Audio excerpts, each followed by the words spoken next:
Okay, I'm unmuted. I can see myself there. All right.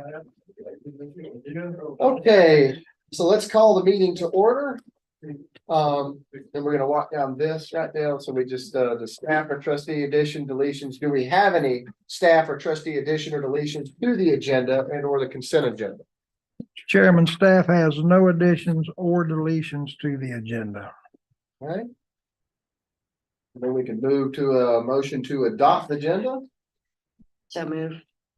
Okay, Second. Shinty, in a second. All those in favor, say aye. Aye.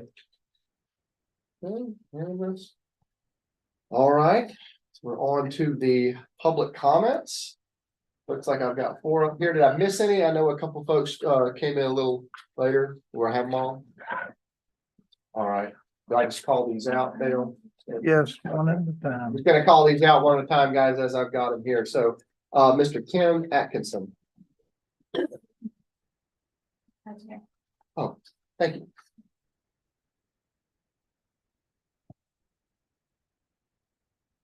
Tim Atkinson, 205 Southeast Hillside Parkway, Lake City. 42-year resident. I've been sitting on the back seat long enough. First, I want to thank you all as a longtime citizen interested in healthcare, particularly indigent healthcare, for you all sticking with it. I know it's not been easy.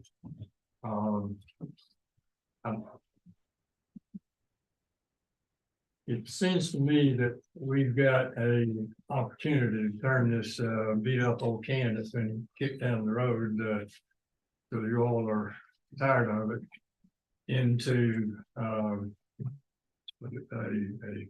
shining example of what community healthcare can be like in a small rural community. We got the infrastructure, with or without the hospital, have great buildings, facilities that are fully equipped. You got capital, a lot of capital, and you got taxing authority, and you've got nobody inhabiting all these buildings, so we don't have to worry. You don't have to worry about stepping on anybody's toes. And the need is there. The last, you all know that. That's why you hung in there. But there's a population of about 10,000 people in the county who are uninsured. That's according to the last part of the Department of Health figures that I've seen. I would encourage you to hang in there, turn the beat up old can into something that you all can leave behind and really feel satisfied and I guess kind of redeemed for all the help we put in. I do think that if we realize whatever direction you decide to go in, whether it involves the hospital or not, to pay some money for professional assistance in deciding which route to go, whether it's with the hospital or whether it's with providing primary care in a different way than it's been provided in the past. I was asking Dale just before the meeting, and he's going to check and see if these resources that I ran across on the internet have been approached yet or not. One is called Health Management Associates, nationwide organization that advises even small counties on how to determine what is the best way to meet the healthcare needs of that county. They consulted with Marion County about 6 or 8 years ago, and that's my 3 minutes. And Ocala has a great system now. The other is called Community Hospital Corporation of America, a not-for-profit that runs and consults with and even has bought community hospitals all over the South. They're in Plano, Texas. They're small town, nonprofit corporation. So perhaps they might provide some kind of resource for you. Good luck. Hang in Appreciate there. I'd like to hang in there with you. Yes, sir. Thank you. All righty. Next one here, the Jeannie, I think I'm saying it right, Jeannie Carr. Yes.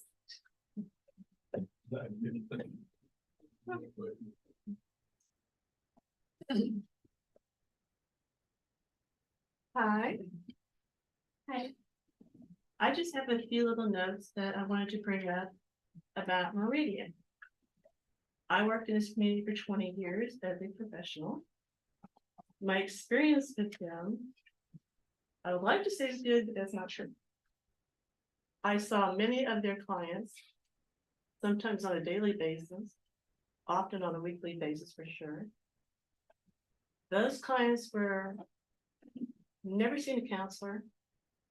They were given drugs, many of them addictive drugs, and sent on their way. Some of them were very unstable.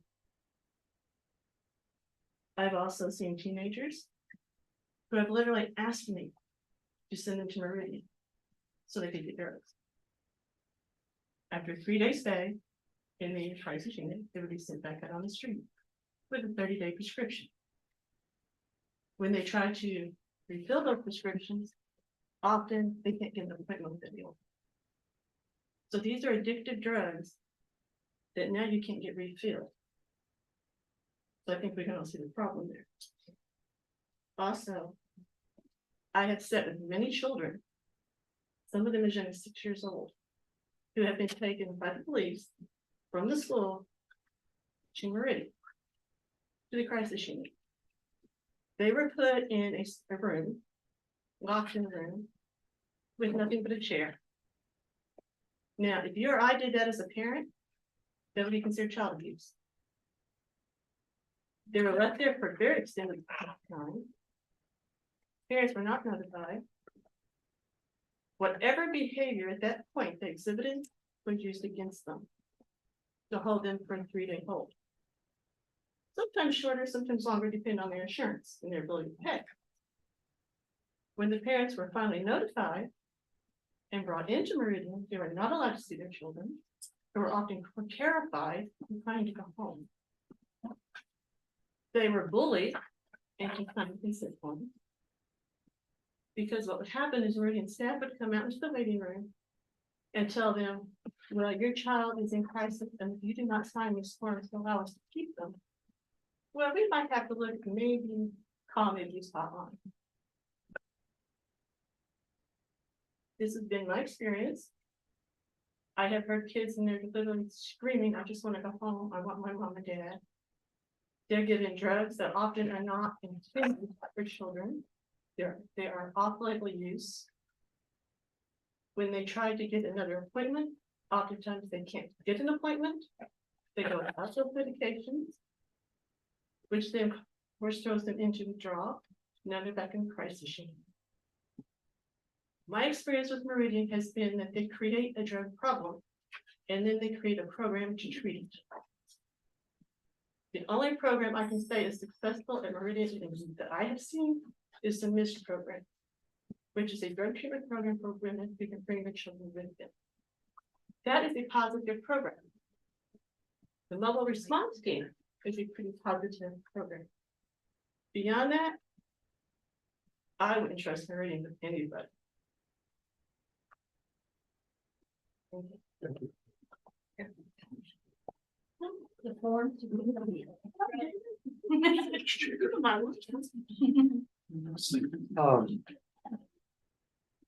Next I have here is Josie Corbett.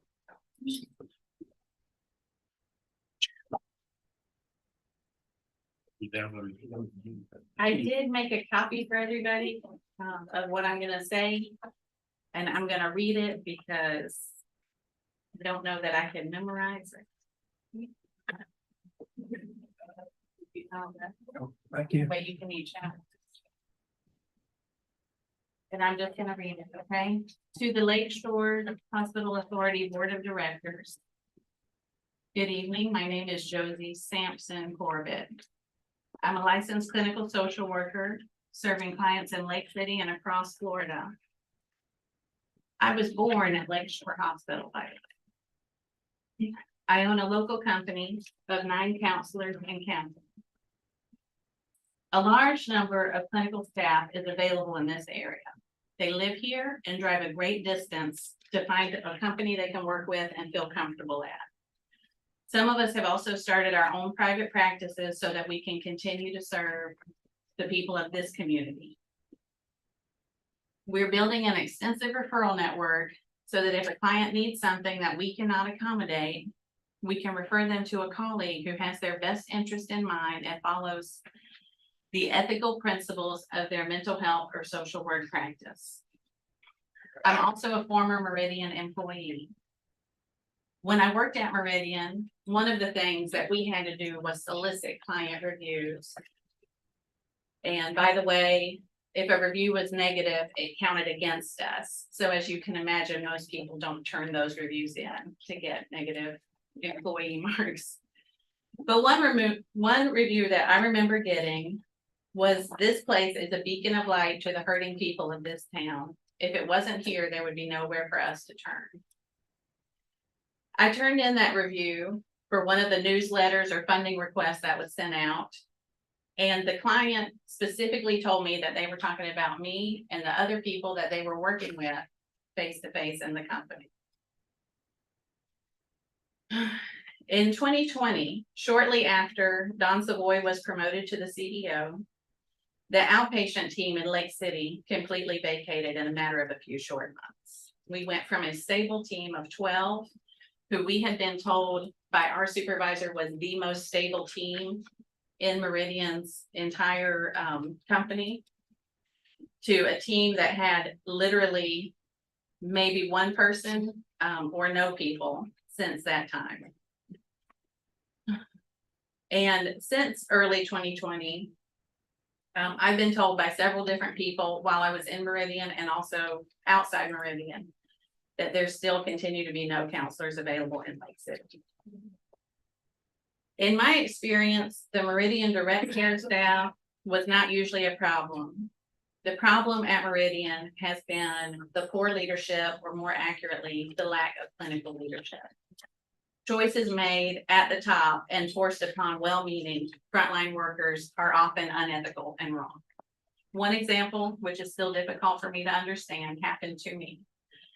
Upper management decided to have another clinician call my clients and tell them that I did not want to see them anymore.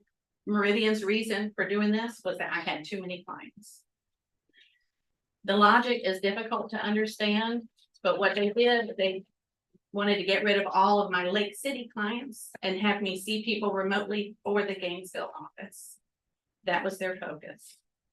Another change was that more groups were introduced for mental health. If you've never dealt with mental health, that might sound like a wonderful change to serve more people. But my primary client base was made up of people with high anxiety and post-traumatic stress disorder. People who are living life in an anxious spiral do not do well in a group setting. And if you have been traumatized, there's a high likelihood that somebody could bring something up in a group and trigger everybody else in that group and cause more problems than benefits. I've recently been told that this practice continues, and somebody told me very recently that the clients are only allowed to have a few sessions, 1 or 2 with a therapist, and then they are told that they will have a group regardless of what they feel or what their therapist feels about it. During my time at Meridian, there were several other programs that were running well in the rural areas, including Columbia County and several other counties, that were systematically destroyed to further support work in the Gainesville office and pursue large grants from local, state, and national resources. Perhaps Meridian continues to do a good job for people in Alachua County. I cannot speak to that. I know that many other clinicians living in this area and the other rural areas around us will not work for Meridian, even though they currently pay more than almost anybody else. Employee reviews are also readily available at Indeed.com. They paint a clear picture of people who want to serve this community and no longer feel they can do so while working for this company. I think allowing Meridian to give substandard or unethical counseling services to the people in this town with their poorly delivered services is a bad idea and is frankly as dangerous to this community as it is to the individual clients. Please consider this before you give Meridian the hospital. Our collective experiences demonstrate that more funding, more resources, and more available space for this company will not provide quality employment opportunities. And additionally, as they are today, will not better the lives of those suffering from mental and behavioral problems living in this community. Thank you for your kind attention, and I wish you well in the decision that lies before you. Thank you.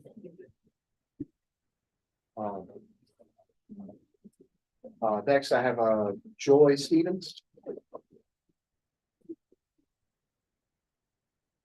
Hi, thank you for having me tonight. Listening to me. My name is Joy Stevens. I wrote this down also. So that I can remember because I'm having a lot of anxiety. So I'd like to start off by saying I am one of the many voices of Meridian that has not been heard. I have been trying for years, about 3 years, to get my voice and other voices heard in this community. I have hit a dead end with Anywhere. For the many locations, I think it's 13 counties, I tried to leave real patient reviews. I have been blocked from numerous sites, including their actual webpage. At this moment, you cannot leave reviews, it kicks you out. Let me start by saying that my overall experience with the individual therapist for the most part positive. I had severe negative experiences with upper management. My first encounter was in 2019 after the passing of my father. I did not feel well. I am not from here. I'm dislocated from Hurricane Michael. I come from Bay County. I've been Baker acted numerous times and never experienced what I experienced here. I reached out for help and I was taken to Meridian in the Lake City CSU for a Baker Act. I was shocked when I arrived. For one, the facility was co-ed and frankly, freely intermingling. Let me let you know this is something personal. I have been sexually assaulted. And I do not appreciate the co-ed facility with men being able to mingle with women. Overall, there was a lack of communication in staffs. The cleanliness, it left a lot to be desired.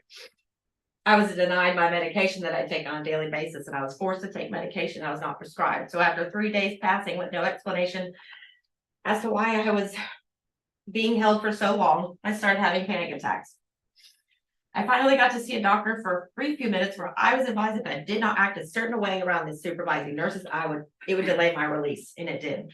Finally, 8 days in a Baker Act with no explanation as to why I was held so long, I was released. And the abuse continued. Client abandonment of a person with borderline personality disorder, no notice given, which the law requires for a person on Medicare.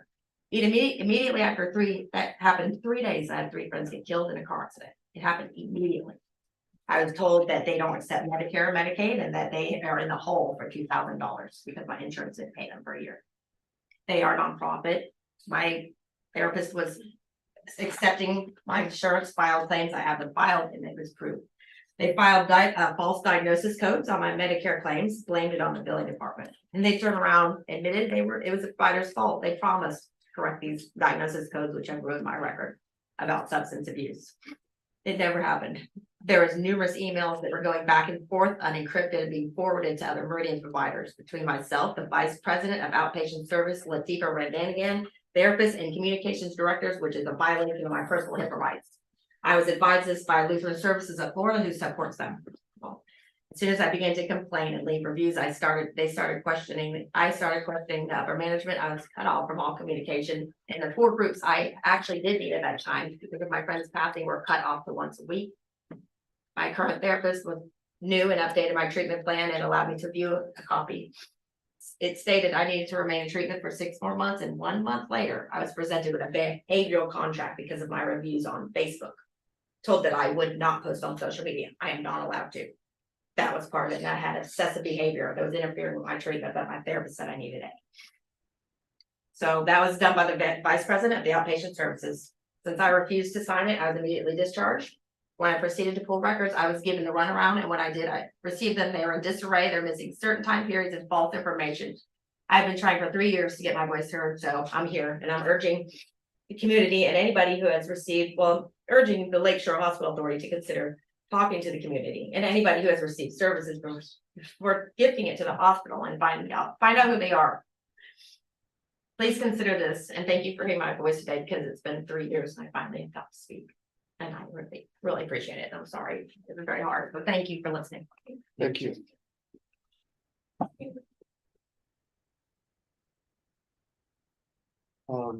The next one I have, I'm sorry, I think it's either Mary or Maybe here. Oh, I'm sorry. I have no. Oh, that's about it. A lot of what was that Joy just said was very similar to my experiences. I've been at Sheehan Psychiatric. I stayed there for almost a month, and comparatively to Meridian inpatient care, it was like night and day. I have severe schizophrenia with mood disorders and PTSD. Stu, honey, please don't take my picture. I want to leave the complex. Go ahead.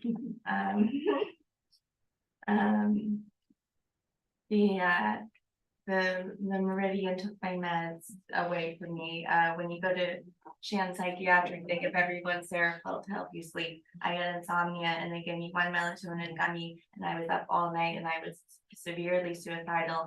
I had checked myself in under a voluntary Baker Act. The facility was, as Joy said, very terrible. My little sweet roommate, who's my friend to this day, 2 years later, talk to her all the time. She comes over. She's underprivileged. She found a shiv under her mattress at the facility. The beds in the rooms had not been checked, and there was a handmade weapon under a suicidal girl's bed. And she was very, very young indeed. She was a teenager. I think she was 19 at that time. And she already had been a cutter, and she had cuts all over herself. Also at the Lake City Meridian inpatient care, I'm vegan, and they continue to serve me meat food, which I know isn't as relevant as some of the things that people have been through, but I was starving. And a very kind TA that worked there, and younger black man gave me a food. She had a granola bars and told me to take them to my room and eat them in there. And I was really thankful, because that was the only thing that I had to eat during the 3 days that I was there. And I didn't want to be there at all. I tried to escape stealthily 3 times in the 3 days I stayed at Meridian, as opposed to the 27 days I was at Sheehan Psychiatric. I never felt like I wanted to leave. I felt safe, like I was in a safe place, and I was getting good care instead of terrible, not very good care at all. Just kind of being turned through an underprivileged sort of thing. And the co-ed thing is scary as well. One of the nurses told me that they have personally witnessed rape that have happened in the ward. So you had every right to be feeling the way that you felt. And I was glad that I was with Shelly, because I protected over her and made sure that nobody hurt her. It was little. And she didn't want to be there either. And I couldn't call my son. And I get so scared. I have a 13-year-old. And he has to see me go through these things. My schizophrenia, I see hallucinations of things that aren't real. I see snakes. I saw a piece of toast last week slide across the counter like a caterpillar, and it wasn't real. I have a little bit more to say. And I get drug tested. I don't smoke marijuana. There's no reason that my hallucinations could possibly in any way possibly humanly be drug induced. They are not drug induced. I get consistently drug tested, not because of former addiction, but to catch my I had smoked marijuana in the past, and now I have a very good psychiatrist. He thinks he's my dad. He's not, but he's very kind, very good man. But he does make sure that I'm not sneaking to smoke anything to make my condition degenerative. I also have outpatient care at the Gainesville Meridian. I'll keep it quick because I know there are other speakers, but I had 4 to 5 televised psychiatrists. I had to telecommunicate with them during outpatient care after my psychiatric stay at Shands. And they all 4 couldn't agree on the diagnosis because I have mood disorders, schizophrenia, and PTSD. I have severe anxiety, severe depression, PTSD, and schizophrenia. And they couldn't agree whether I had bipolar type or not bipolar type, or whether I had depression, or if the depression was triggered by the PTSD. They mostly all agreed on the PTSD, but 4 to 5 doctors wouldn't agree, and they continued to change my medicines to the point that I had a brown paper grocery bag, 2/3 filled with bottles of medicine in a 5-month period of time. And I was treated badly, by some TAs, I guess you might call them. Me and Shelley were both, bullied and treated really badly, and 2 TAs, women were having a lot of hate speech, a lot of racist hate speech, while me and her sat at the table coloring with them, and we couldn't leave because they worked there, and we sat and colored our butterflies, and they said like hate words and derogatory racial comments about us, and weren't very kind at all, and really embarrassed the other 2 people of their group, that of their ethnic group that were there, looked so ashamed and sorry that these 2 women were being so mean to us, because they did it just to be cruel to me and Shelley. And it was very, very sad. And they wouldn't let us, do anything inaccurate. They took my meds just as she said. I had checked myself in. And then I have contact information here if anybody is interested in it, of people who have stayed there, including Shelley. She's out of state, but she's willing to get phone calls to talk to you guys if you would like to hear her testimony firsthand. My outpatient care, the people were quite excellent, that treated me as people, but I had mentioned it was the outpatient care where I had been switched up with the telepsychiatry, and that I had 5 psychosis, which isn't an angry episode. It means when you lose your marbles. I would pee my pants, I would shake head to toe, I was completely out of my mind, and I wanted to kill myself every single time, and wasn't getting the help that I needed, because I was getting telepsychiatry from people that wouldn't communicate with each other through Meridian. That the people that worked in the buildings were so sweet and kind to me and would give me coffee and hugs and such. So, people like Josie that really were really kind, and they were unhappy about the way it was being handled from the top levels and the people in power positions. And so I'll wrap it up like that to let other people talk, but that's my story. Thank you guys for Thank you. listening.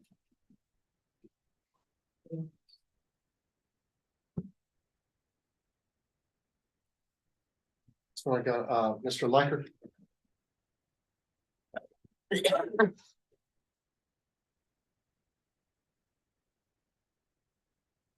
Hey, Mr. Chairman.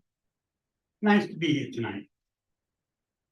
Been following the Lakeshore Hospital Authority since 2006 and 7. Never really talk about myself. Some of you may know I sit on H-bomb and shortly get to Cuba. And I've had dreams about them. Nobody knows I walked off the wing of the B-52 and never reported it because they don't want to get court-martialed. I'll tell you something about mental illness. Health and illness is not like when you break your arm, you see the bone coming through your arm, and you go to the doctor and you get it fixed. Mental illness is here. Sometimes you all get a little unbalanced. One time in my life, I was really unbalanced. Way after I got into service. And if it wasn't for the help that I got, I was one click away or one swipe away from offing myself. Some of you probably would say, that wouldn't have been a bad idea. We would have to put up with it for all these years. Say that. But I had to say that. But I didn't. So here I am. I did the story on Meridian. And it wasn't easy for these folks to come up here and tell you their stories. And some of you got a tear in your eye. I did the story on Meridian. Some of you read it. It took a long time. But I will tell you this, I feel that I was whitewashed. If you look at the link that I put up today, in today's article, Meridian Lossified promotional piece, you don't see any patients or clients that they had singing the praises of Meridian. You heard Jeannie mention in this program, I was there, great program.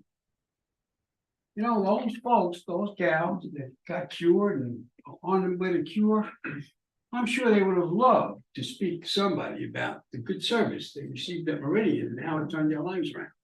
Because clearly it did. But you hear the drug stories and the over medication and the under medication and shivs under the bed. And you hear it from more than one person. You gotta say, "Is somebody making this up?" And I say, nah. I've been talking to folks about this for the last 2 weeks.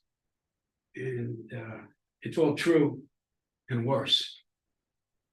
So I am respectfully requesting that this would, even though I would push it, does not approve the contract from Meridian. Because I don't think it's gonna benefit the folks in this community in a positive way. You've heard testimonials today from people that work with patients, from people that were clients, from people that had the courage to come up here and speak to you guys. And I guarantee you it wasn't easy for them. You're asking you to hold down Meridian. Yeah. And if there's nothing else you can do with it, take the wrecking ball and find out something to do with that piece of property. Because I'll tell you one thing, when I was on the balls of my ass, and I was ready to say goodbye to the world, if I would have gone to Meridian, I don't know that I'd be today. Thank you.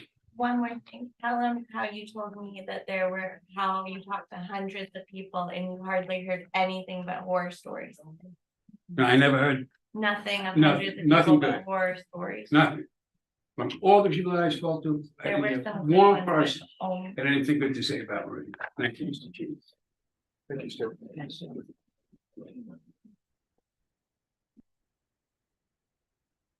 We've exhausted all of the public comments. The folks here online. Gonna request if anyone has a comment to make. You raise your hand online, I can attempt to answer it. That does not appear that way. Okay.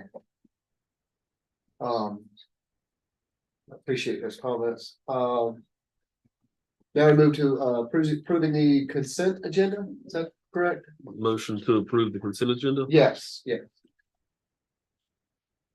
Second. Okay, so we have a motion and field. All those in favor say aye. Aye. New business.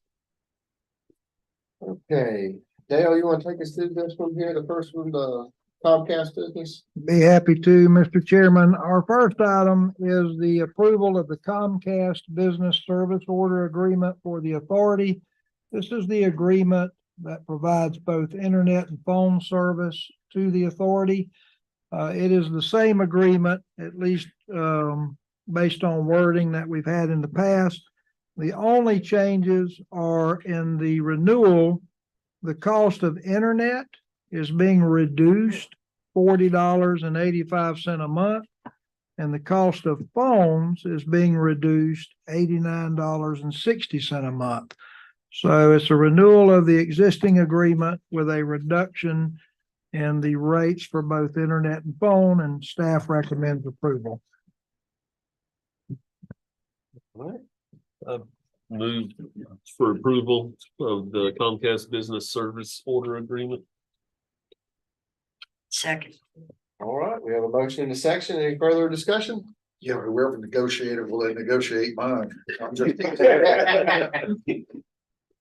Get that. So motion in a second, all those in favor say aye. Aye. It's approved. Next one, let's see, updating the sick leave policy. I'm gonna leave that one with you, Dale. Okay, Mr. Chairman, we staff is seeking to add a new section in the sick leave policy. The purpose of this is to simply set forth the procedure for requesting sick leave. Doesn't do anything to impact sick leave usage, accumulation, or anything from a personnel standpoint, other than it makes sure that it's clear that if you have time to give notice prior to using sick leave, you need to give that notice. And so we have added, or we're recommending the addition of paragraph C to our policy. Okay. All right. So we move that to, Make a motion to approve the update of the sick leave the update to the sick leave policy. Second. Motion in a second. Any further discussion? Just checking. You got anything? No? All right. All those in favor? Aye. Aye. All right, you guys have it. On to the next one. Okay, Mr. Chairman, on November 16th of 2009, the Lakeshore Hospital Authority hired Cynthia as an employee. And Cynthia, of course, has provided time and effort in an exemplary manner ever since. But Cynthia has decided that she would like to retire. So she has submitted her resignation effective December 29th. And we now must ask that the trustees accept her resignation. So, Mr. Chair. I'm gonna ask Mr. Williams if we don't move to accept this, does that mean she has to continue working? Yeah, I'm about to say, what that means is Cynthia's going to just quit on it. I don't necessarily know that I can bring this in front of her. She doesn't leave a forwarding phone number or something like that. Anyway, In that case, Yeah, I would make a motion to accept Miss Cynthia Watson's retirement notice reluctantly. And I would also like to say thank you to Miss Cynthia for her years of service. I'll second that with the amendment that she take my place here. not today. No. Aye. Come on, pays great. Miss Chancy, do you have anything? I will vote yes on that if Yeah, okay, I knew there was a condition. she promises to come back and visit us, and if we need anything, she'll help us out. There we go. All right. So we've got a motion in a second to accept Miss Cynthia's retirement. All those in favor? Aye. Aye. I guess so. Yeah, I guess so. All right. Approved, you're allowed. Yeah. You're allowed. Thank you, Miss Cynthia. You're allowed to retire. All right. Okay, next one. Mr. Chairman, the Yes, next sir. one may look a little bit familiar because it is. But you might recall recently, lawn enforcement, which provided our lawn maintenance services for the authority, asked that a company called Total Grounds be allowed to assume their contract. We discussed it. The U.S. trustees directed Mr. Kennan to prepare an assignment. That assignment was approved. And so those services under the same terms and conditions of law enforcement's contract were transferred to a company called Total Grounds. That was not long ago, and now Total Grounds is selling that company to Garrett Fennell Enterprises. Mr. Fennell has requested the same consideration. He wants to continue the contract under the same terms and conditions that originally began with law enforcement, then to Total Grounds. So we have prepared the assignment for that, and we are asking the trustees to approve the assignment of our lawn service agreement from Total Grounds to Garrett Fennell Enterprises. Same lease, same terms? Same lease, same terms. Or contract?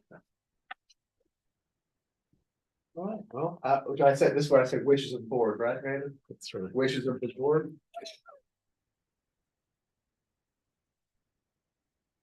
I'd make a motion to approve the contract assignment to Garrett Fennell Enterprises.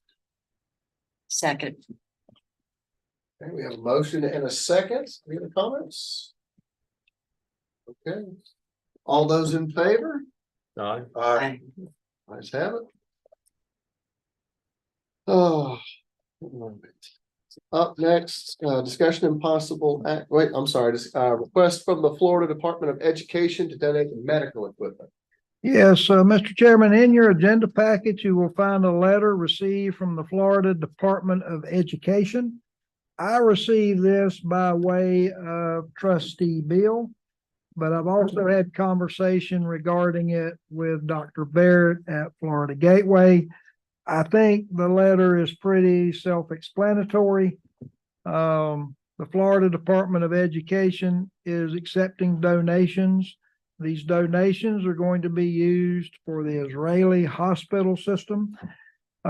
If I understand it correctly, they are mostly looking and wanting things that have to do with pediatrics, and for babies, that type of equipment is priority. And of course, because we have a hospital that's not currently being used, we're sort of a obvious target to ask. And so I've included it on the agenda to discuss it with you. We have not yet completed an inventory as to what may remain in the building should you decide to transfer that building to Meridian or not. But I'm pretty sure that none of the pediatric stuff is going to be included in that. But I just don't know how y'all feel about these types of requests. So no specific action is being requested on my part, but I thought we should have a discussion about it. Meridian indicated any interest in any of the equipment?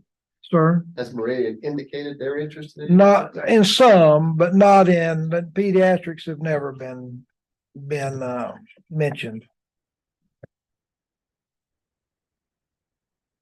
Most of the equipment that we have in the hospital would not pass the standards to reopen. However, if it could be used somewhere else, I think it would be expeditious for us to do that. Then we don't have to worry about getting rid of it. I would agree. Agree with that wholeheartedly. My only question, Mr. Williams, is any of this equipment on the inventory list? Yeah, some of it is. So we would have to come back and declare that as surplus property? We can do that, but if you're wanting to expedite it, I do think you could make a motion to do that in advance. Carte blanche, whatever they wanted to pick from on the inventory items. Yes, and of course, the non-inventoried items that are there, should they materialize, those are not going to be the issue. But incubators and those kinds of things over there, they're certainly on your inventory list. Maybe Mr. Kennan, would we have to come back later and remove those items from the inventory that they took? If you declared, As surplus. if you gave the staff the ability to surplus those items that were requested. Then they could update the inventory list as. Yeah, they where would come off went once to. if they were transferred, they would come off the inventory list. And of course, I think Todd would tell you that under Florida law, you can transfer property to other governmental entities. You're not doing this direct, as I understand it. We're going to make our donation to Florida Department of Education. Out of curiosity, would that cut down on the amount of checks that I have to approve for the X-ray equipment, et cetera, As much as I would like to tell you yes, the answer is no. Probably not. So Well, there was a hope. there you go. Well, I make a motion that we donate whatever equipment they want for the Department of Education to them before our next meeting. And then it'd be declared whatever's donated is to be declared surplus. I would second that with the addition that it doesn't interfere with, well, depending on the next step in the meeting, but as long as it doesn't interfere with what we've already obligated ourselves to, possibly with contract negotiations. We have not delegated or promised any equipment identifiable. And I understand that they're mainly wanting incubators and that type of thing, so I don't think it would, but. Even the beds that we've got won't meet the standards for today. Yeah, but yeah, you're right. But if we could push them over there, that would, They would where they serve could a do good. purpose. They could do Yes. good. That's what medical care is supposed to be about.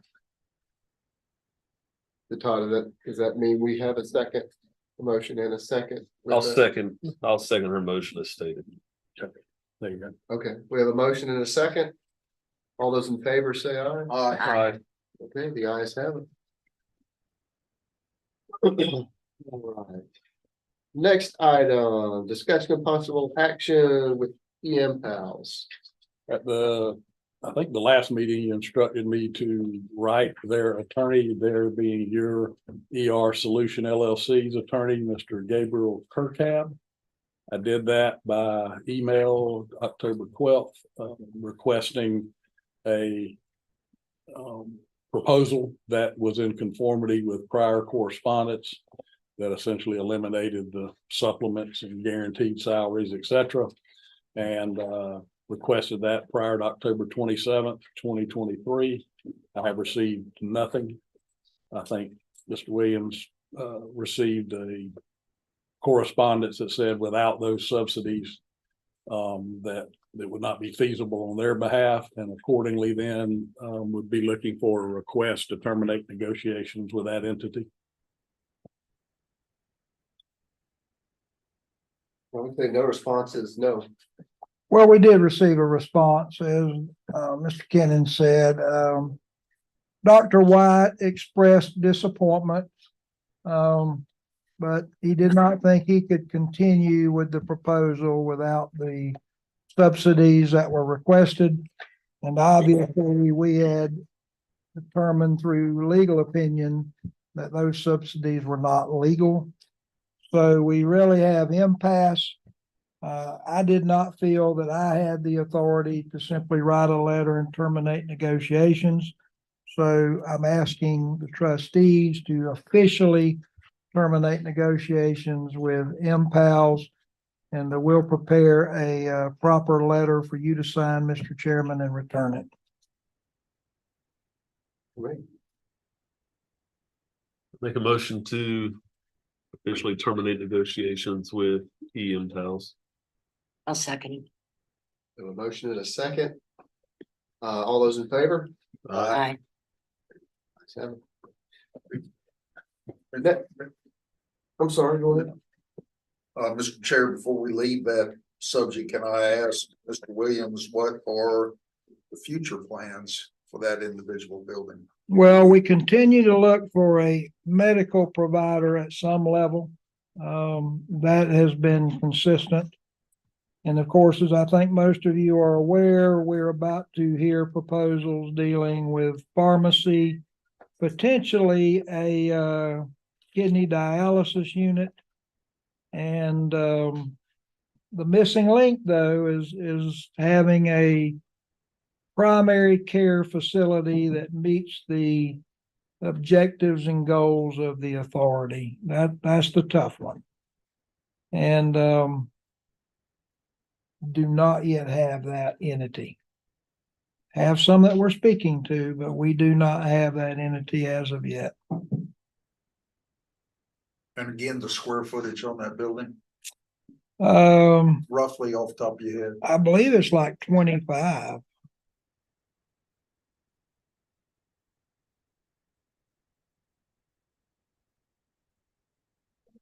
Can we put it on the December meeting agenda to discuss what we're gonna do with that building? Are we gonna send out Yeah. more RFPs or what We can, most definitely can. for the next meeting? Yes, sure, absolutely. Do we have to put that on the agenda for the next meeting? If we put on the agenda that I mean, isn't that what we want to do anyway? I mean, Well, I don't know if we can discuss it tonight because it. yeah, that's my question. Are we Yeah. even allowed to? That's We Mr. can't, Kennan. we can't take. Can't take any We action. can't We don't have take an action. agenda. Okay. So yeah, the safer bet, we put it on December's for just further discussion. And possible action for sending out an RFP.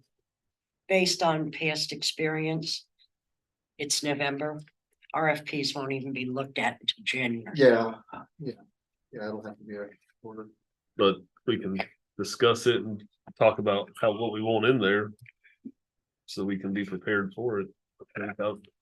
I think it's a good meeting to do it for the simple reason, I think some other potential uses for our facilities are going to be discussed before then. So you start getting a little bit bigger, better picture.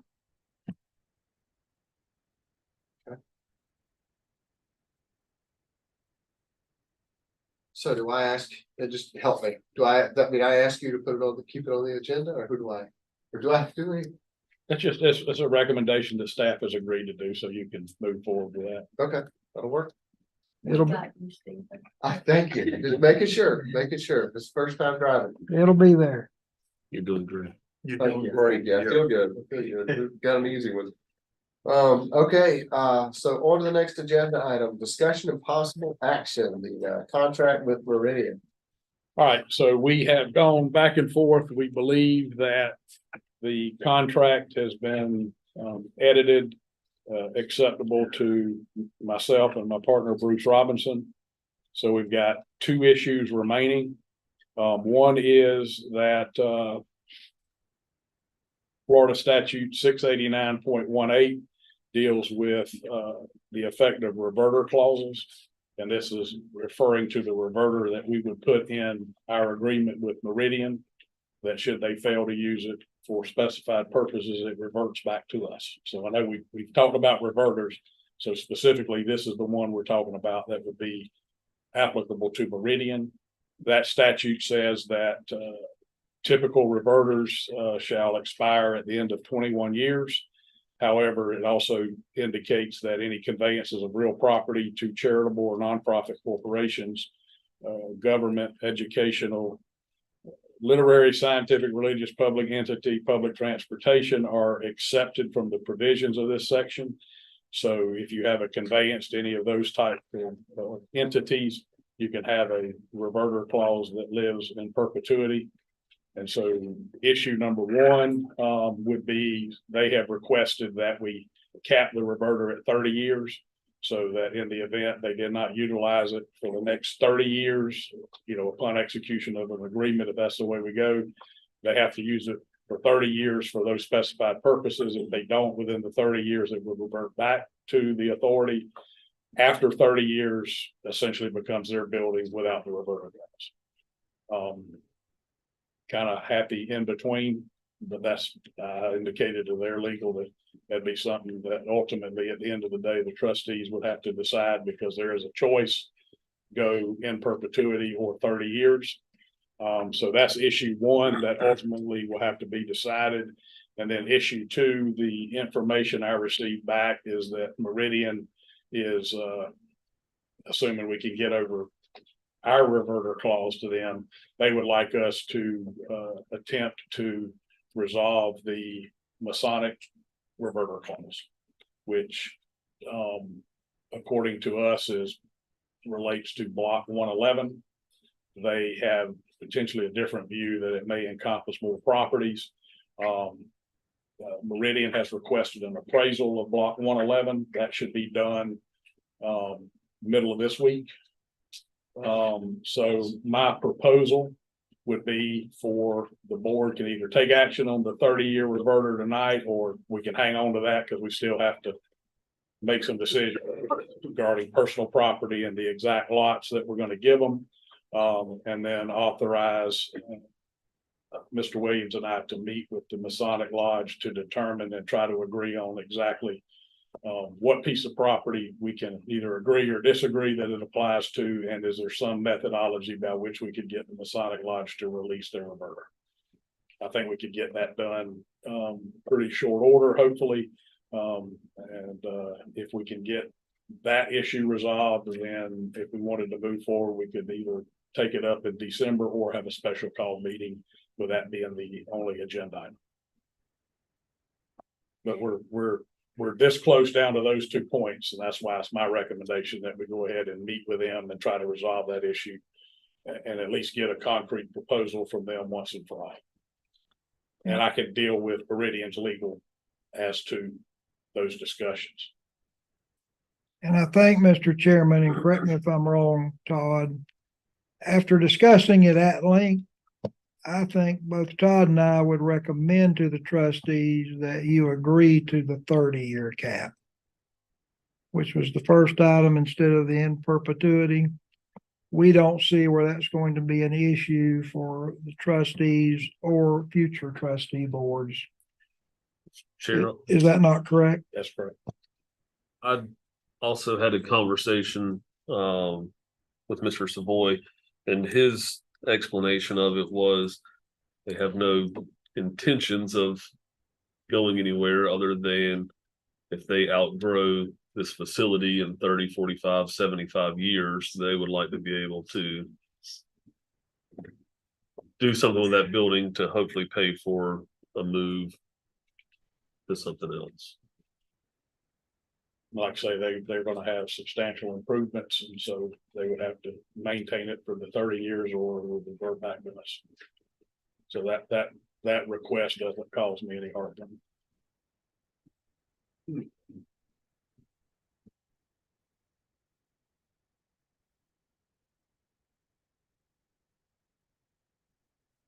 The two issues, the 30-year reverter.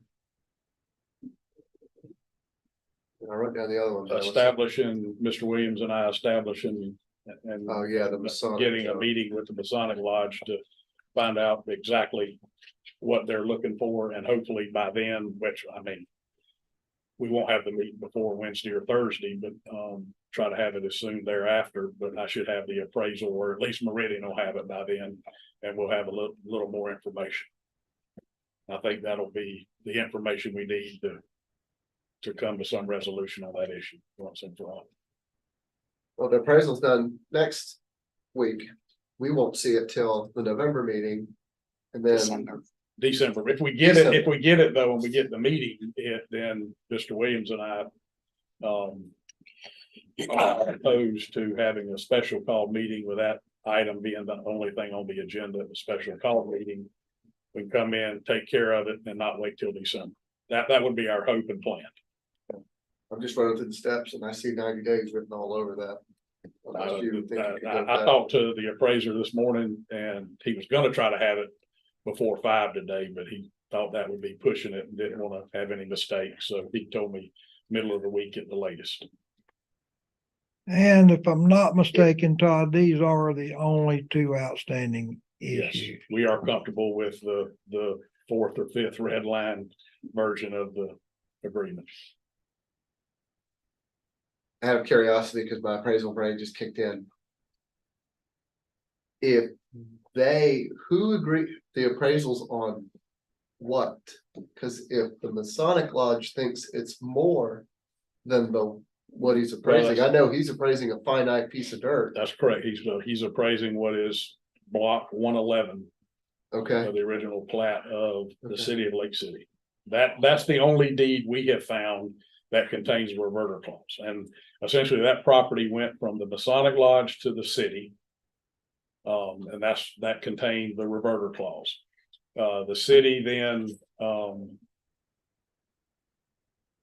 because of that, I guess back in the 30s, whenever there was, the hospital was coming to fruition, they conveyed it back to the Masonic Lodge, who then conveyed it to the newly created hospital authority, or whatever it was called back then. I had to look at the deeds.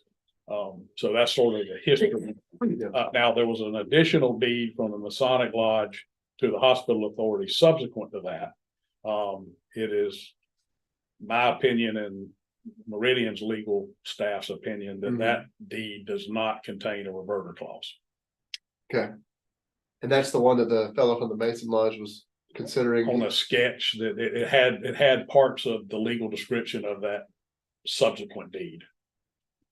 That's my concern is I'm glad there's basically two sets of brains on this side that say, no, that's not part of it. Because I don't want to appraise one and the Masonic Lodge comes back and it's like, Well, well, they and need appraised. if We're reappraising the piece. yeah, and I mean, we have a title policy commitment from the fund that has done the research. So, I mean, that's what we rely on as attorneys. Oh, okay. Well, So- yeah, all right. But am I sitting here telling you that it's not gonna be on the other? Somebody have to show me something I haven't seen. Yeah, So, yeah. so if the trustees are comfortable with that, then Mr. Williams and I'd like to move forward to meet with them, as when I confirm, when I get my appraisal, I'll call the appraiser again in the morning. Yeah. And we will be able to set that meeting up. Yeah, if I may just add to that, I'm talking to Todd, look, the Masons are a great group of people. We all know them. We see each other every day at some point. We go to church together. We eat in restaurants together. I didn't want to start sending legal letters to them. I didn't think that was practical. So Todd and I decided the best thing to do was to just go sit down with them and say, look, let's walk through this. Let's talk about it. We need to get this resolved. And that was the intent of asking permission to go and meet with them. And you think that meeting will occur before the December meeting? Absolutely, I hope so. I've got myself and Mr. Robinson, so I've got two calendars that can be flexible.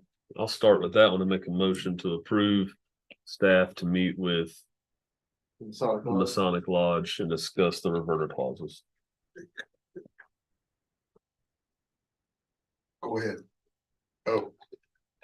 My own, before I second any motion, I just need to know, I assume, can anybody report to us what their board's opinion was of this agreement when they met last Tuesday? Did their board members even look at it, or? What I was told is they were in agreement with the latest, greatest version.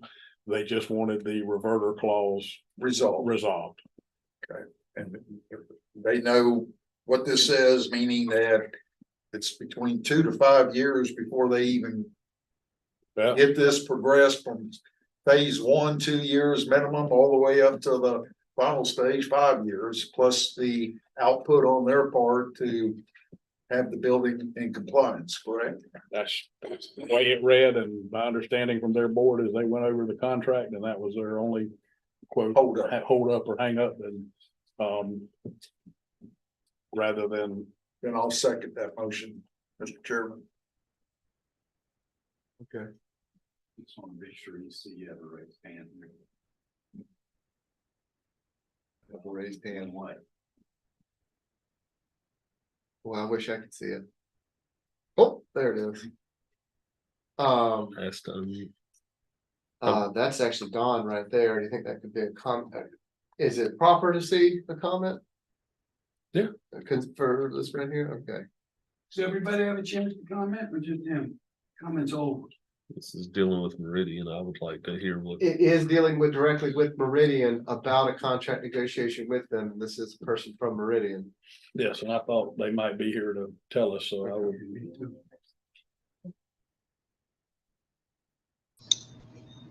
Who's at this request? Mr. Chair, can you hear me? Yeah, Don, I hear you. We can hear you. Hey, I apologize. I'm not there in person. I had a meeting till 5, so I jumped on from my office. I just wanted to share, thank you for the time. I just wanted to share something with you. At our last Board of Directors meeting, which was Tuesday the 7th, Meridian Board of Directors authorized the President and CEO to complete the transfer of the Lakeshore Hospital building to Meridian once the following items have been addressed by the Lakeshore Hospital Board of Trustees. The building and property is to be the building and property is to be transferred by warranty deed to Meridian. Number 2, the Lakeshore Hospital Board of Trustees agrees to Meridian's terms that any reverter that will be placed on Meridian warranty deed for the property expire on or before 30 years of Meridian ownership of the property. 3, the current reverter clause subject to block, I think it's either 101 or 111, is resolved by the LHA trustees prior to the transfer to Meridian. And also number 4, Lakeshore Hospital addresses any and all claims on the property prior to transfer, including any claims known. And that 4th bullet was asked in relation to the letter that we received through Todd and Bruce and our attorneys regarding other lots the Masons may lay claim to that was attached in that report.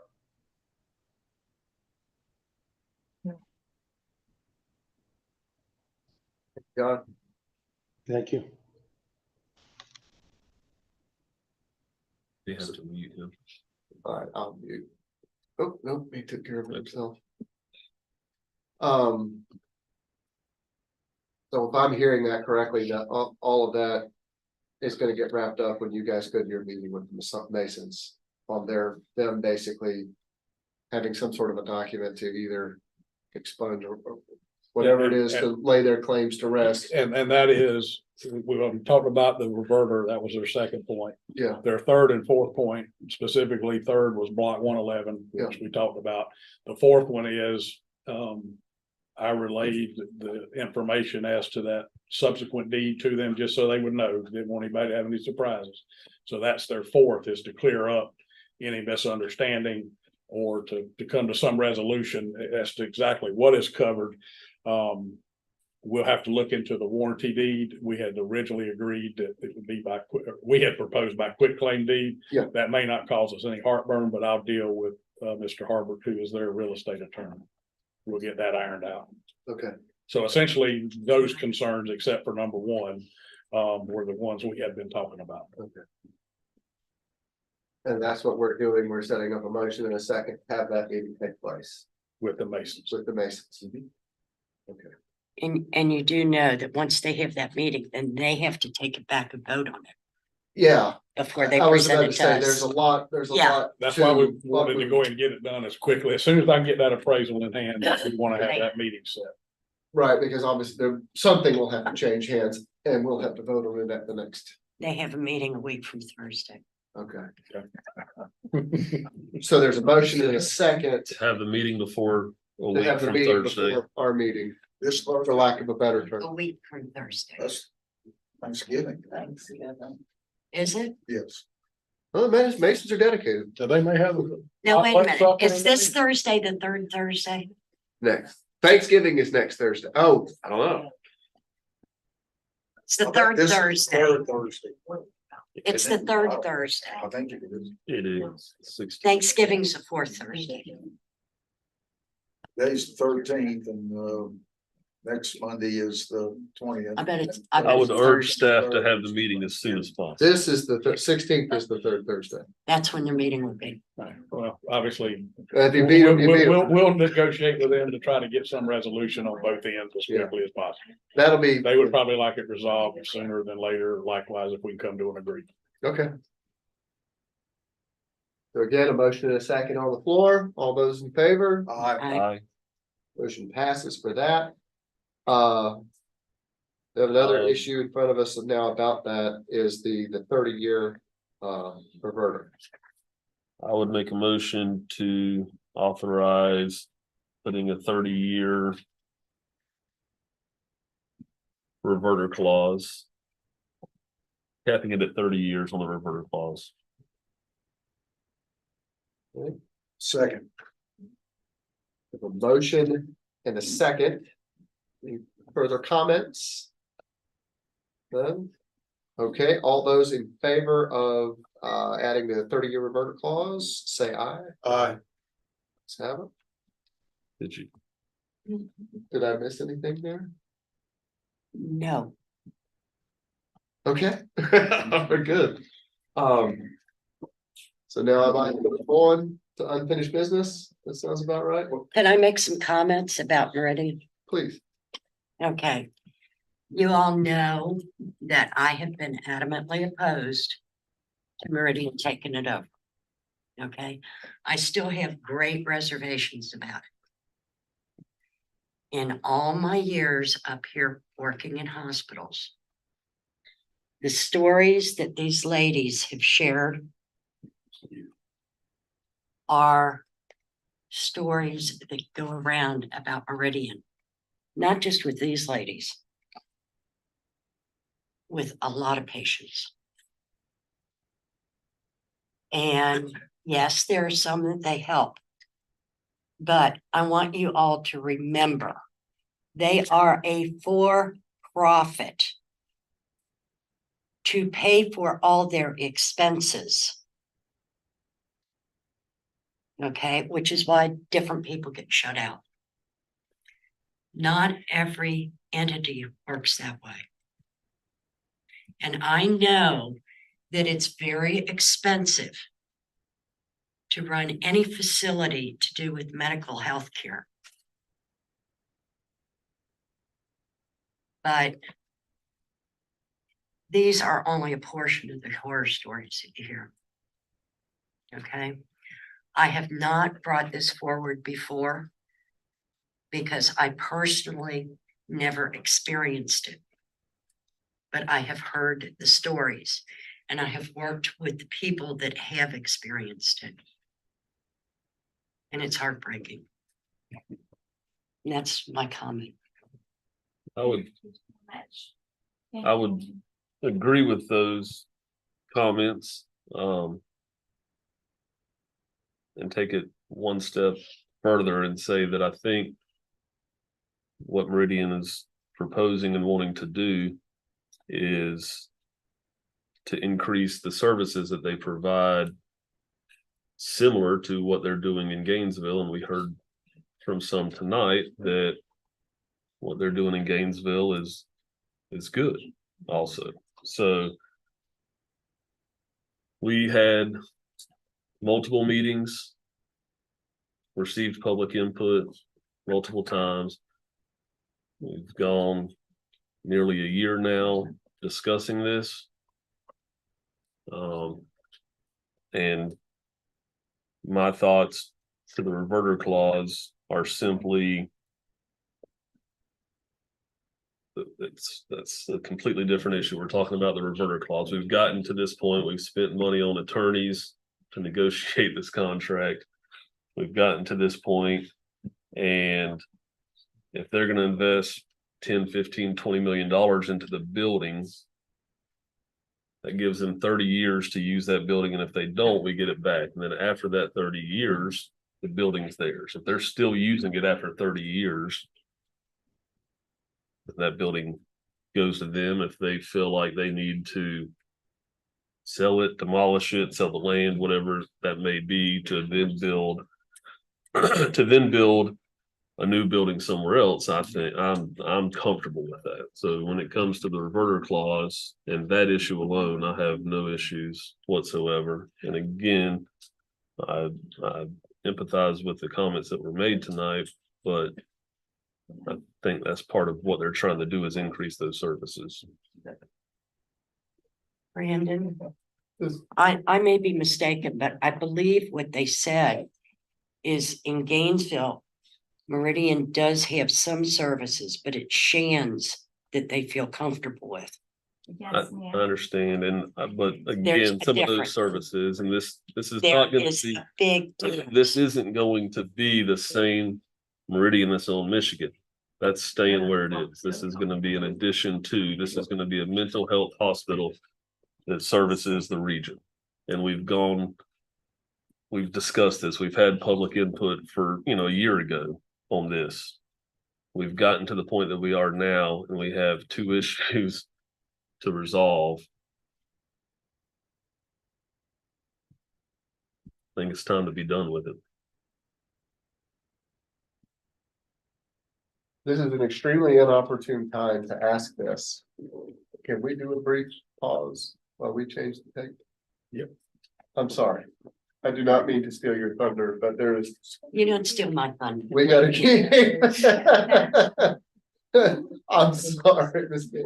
Let's take a quick pause for that while we change tapes. I know, that's what I've told.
Muted.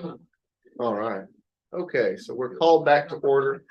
Where we left off, Brandon, you said you and Ms. Laura had some comments on the where we were, I guess, with the negotiations there. I believe Brandon was speaking. But that's it. I mean, that's really all I had to say. I think that, I mean, this isn't the final approval. This is to get to the final approval. Is there, so for the reverter clause, Ms. Lori, are you want it to be a forever reverter clause? Yes. The land that's here was bought or donated by people that had the understanding that there would be a hospital. Now, we're talking about a different kind of hospital right now, but it's still a hospital. So by doing that, we have not broken our word or our ancestors' word. You know, I mean, those are things that you need to think about. I know the world changes, but it doesn't change that much. And if you buy a piece of property in 1930, what's it worth in 2023? And you're wanting us to give it to them?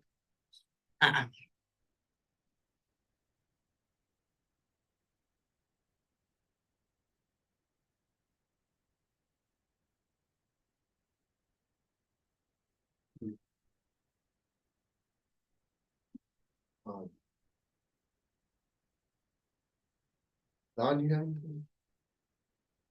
I'm lost. I'm just curious. I thought we were doing some discussion on the, this is the discussion portion, I believe. We've resolved the two motions, correct? That's fine. I got lost in somewhere in all. No, we did not resolve the two motions. The motion on the 30 years still on the floor. It failed. Okay, all right. So technically it was resolved. Yeah. Okay, but it okay, that's failed. what I thought. So, okay, so at this point, it would either be more discussion or unfinished business. Finished. I think it's under unfinished business, correct? So I said, wouldn't it be under unfinished it business? could be, yes, sir. Unless there's another motion to, Right. Well, Mr. Chair, if you don't mind, could I ask board member Ms. Chauncey to repeat what you were just saying, please? Concerning which? The conversation, we're talking about the property that was donated many, many years ago. If you can I got lost on your, trying to Okay, follow your what comments. What I was saying, that was given to us Yes, ma'am. as to keep in the public trust, Correct. with the idea that we would do that. Back in the. Okay. Whatever year. I don't care what year it was. Right, We as an entity correct.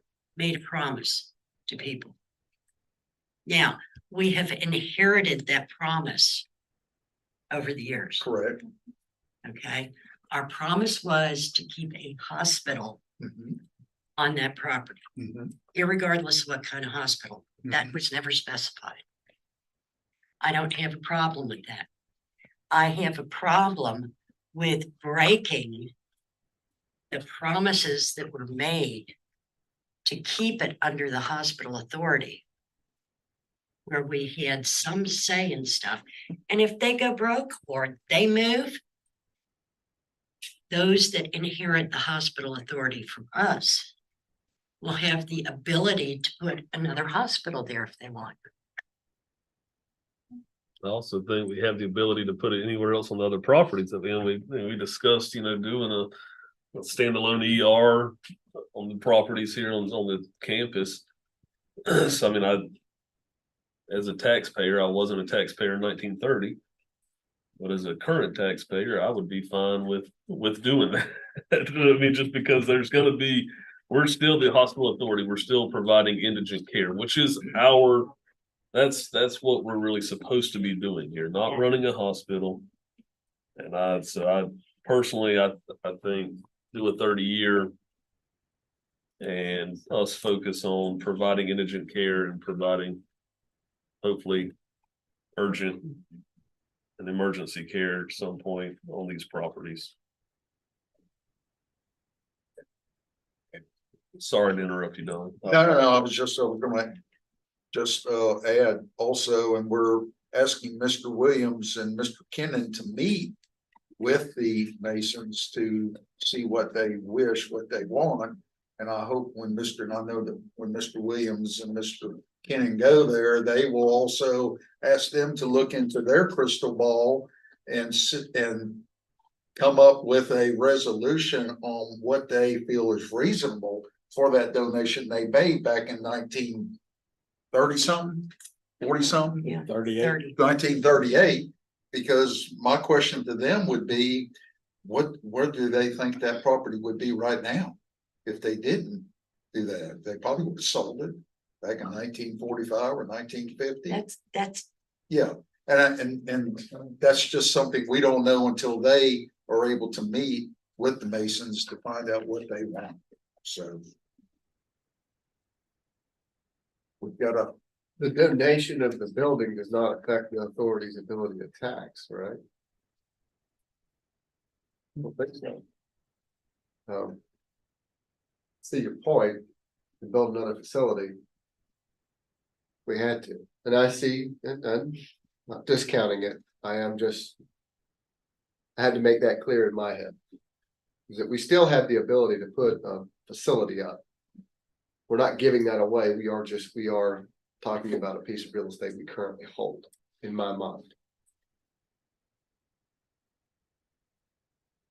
Not sure if the chair's supposed to interject their opinion or not, I'm sorry. I don't believe in giving things away that have been entrusted to you.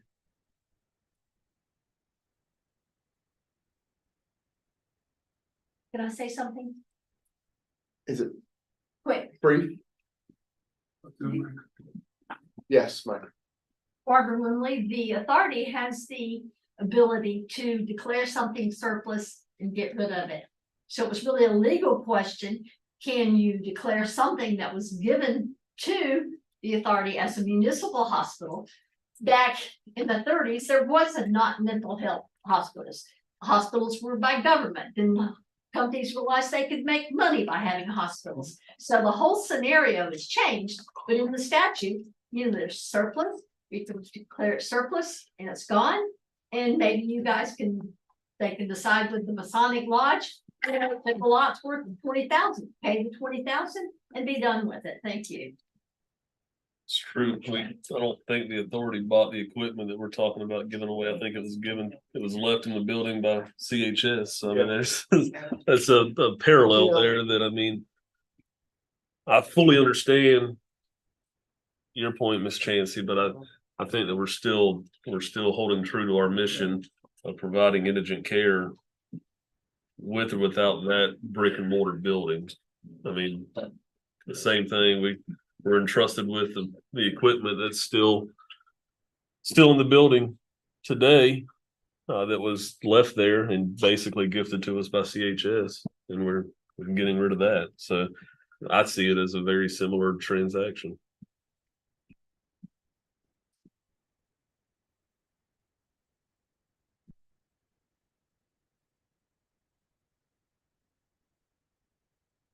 So your request would be in perpetuity.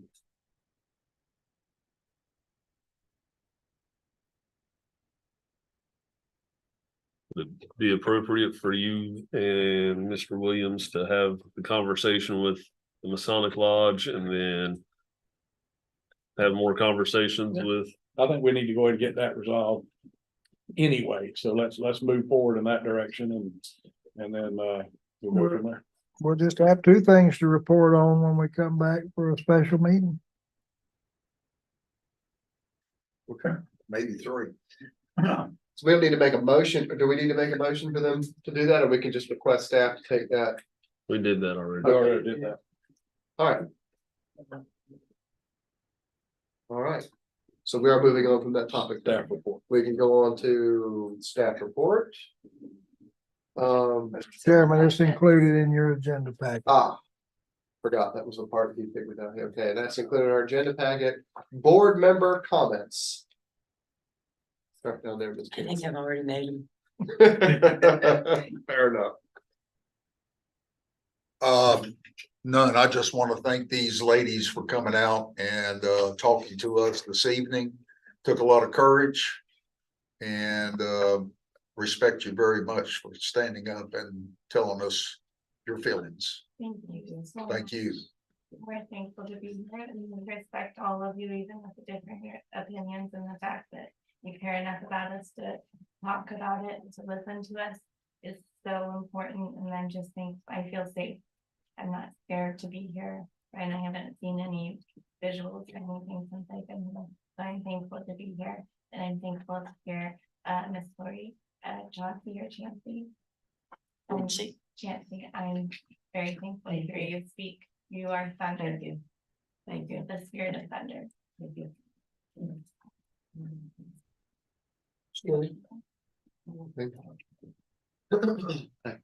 Thank you all for coming. I do appreciate your presence. Thanks, sir. Yeah, Brandon, Mr. Beal. I would echo Mr. Kennedy's sentiments. I appreciate you all coming. Mental health is definitely something that we should all talk about more often. So I certainly appreciate your coming here and your courage. And I certainly hope everybody has a happy Thanksgiving. Thank you. I would just echo, Mr. Chairman, I personally do not know of a family that has not been impacted by mental health. It's real, it's serious, took a lot of courage to hear these young ladies speak tonight. I know that, understand that, and I too would like to wish each and every one of you a very happy Thanksgiving. Thanks, sir. On that note, we'll adjourn. Happy to be talking.